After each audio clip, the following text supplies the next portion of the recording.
भाइयों बहनों, आज जब मैं सैनिक धाम में आया हूं तो आपसे कुछ गंभीर सवाल पूछने का मन कर रहा है। पूछूं क्या? जोरों से जवाब देंगे? आप मुझे बताइए, सर्जिकल स्ट्राइक के बाद हमारे वीर जवानों की वीरता पर सवाल उठाना क्या सही था? सही था? सही था? जब आतंकियों को घर में घुसकर मारा गया तो फिर हमारे वीर जवानों पर इस प्रकार के सवाल करना ठीक था क्या? ठीक था क्या? क्या हमारे सेना अध्यक्ष को गाली देना सही था क्या? क्या हमारे वायुसेना के अध्यक्ष को झूठ कहना उचित था क्या?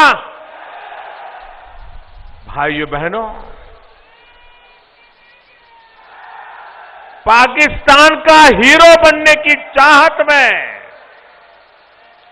भारत विरोधी बयान देना क्या देश की जनता माफ करेगी? माफ करोगे? आपको इन सवालों के सही जवाब पता है।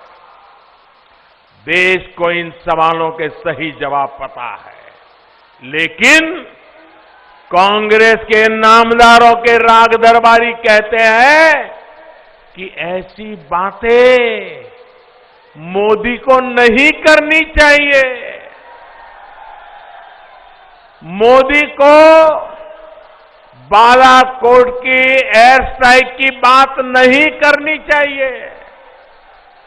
मोदी को आतंकवाद के खिलाफ लड़ाई की बात नहीं करनी चाहिए। मोदी को देश की रक्षा और सुरक्षा का मुद्दा नहीं उठाना चाहिए। क्या मोदी चुपचाप बैठ जाए क्या? क्या आतंकियों की धमकी से मोदी डर जाए क्या? साथियों, डरने वाले संस्कार आपके इस चौकीदार में नहीं है।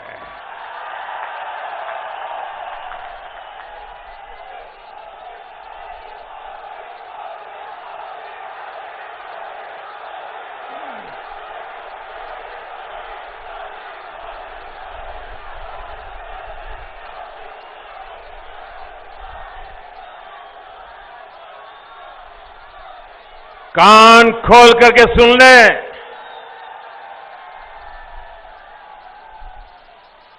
देश के दुश्मन भी सुन ले, हमारे विरोधी भी सुन ले।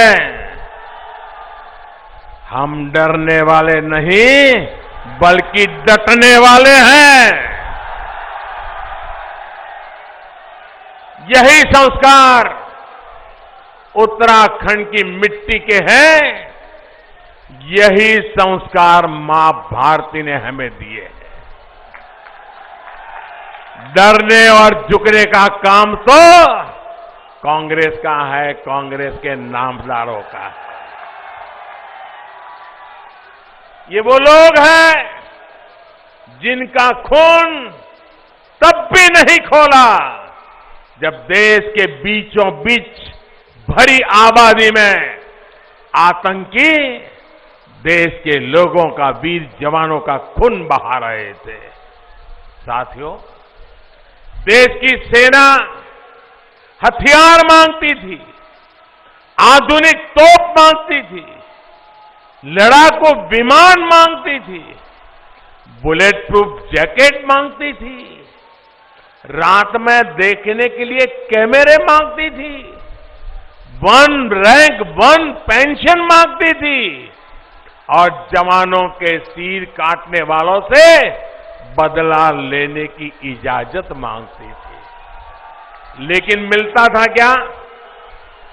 मिलता था क्या? सरकार सोई पड़ी थी कि नहीं पड़ी थी? सेनाध्यक्ष पर ही मुकदमा कर दिया और यह अफवाह फैला दी कि सेना सरकार का तख्ता पलट करने वाली है। हथियारों और जहाजों के सौदों पर दलाल, मामा भांजे भारी पड़ गए, सौदे 10 साल तक फंसे रहे। साथियों, हमारे पास जो अत्याधुनिक विमान आज है, उनको खरीदने की प्रक्रिया 80 के दशक में शुरू हुई। उसके बाद अटल जी की सरकार ने राफेल जहाज खरीदने की शुरुआत की थी, लेकिन कांग्रेस 10 वर्षों तक उस सौदे पर बैठी रही। क्यों? क्यों? क्योंकि मलाई नहीं मिल रही थी। मलाई कैसे निकाले, किस रास्ते से निकाले, किसकी की मदद से निकाले, इसी सोच में 10 साल बीत गए। हमारी सरकार ने वायुसेना की जरूरत को देखते हुए इस काम को आगे बढ़ाया और अगले कुछ महीने में ही राफेल हमारी सैन्य ताकत को मजबूत करेंगे। हाल ही में आपने देखा होगा कि नए और आधुनिक हेलीकॉप्टर सेना को मिल रहे हैं। जब इनकी सरकार ने हेलीकॉप्टर खरीदने का काम किया तो उसमें भी घोटाला कर दिया और इसकी जांच चल रही है। मिशेल मामा कोर्ट में राज उगल रहा है और इनका पसीना छूट रहा है। बॉफोर्स के साथ क्या हुआ था, ये भी आप अच्छी तरह जानते हैं। आज दशकों बाद भारत को देश में ही बनी आधुनिक तोपें मिल रही है। अत्याधुनिक राइफल्स हमारे जवानों को मिलनी तय हुई है। बुलेट प्रूफ जैकेट दिए जा रहे हैं। ये सारा सामान सेना कांग्रेस की सरकार से मांग रही थी, लेकिन उन्होंने कोई चिंता नहीं की, क्योंकि ध्यान सुरक्षा के बजाय मलाई खाने पर लगा हुआ था। भाइयों और बहनों, यही कांग्रेस है जिसने पूर्व सैनिकों को दशकों तक धोखे में रखा, 1 रैंक 1 पेंशन के लिए लटकाए रखा। सच्चाई ये थी कि इन्होंने ओआरओपी के नाम पर सिर्फ 500 करोड़ रुपए का बजट रखा। 500 करोड़।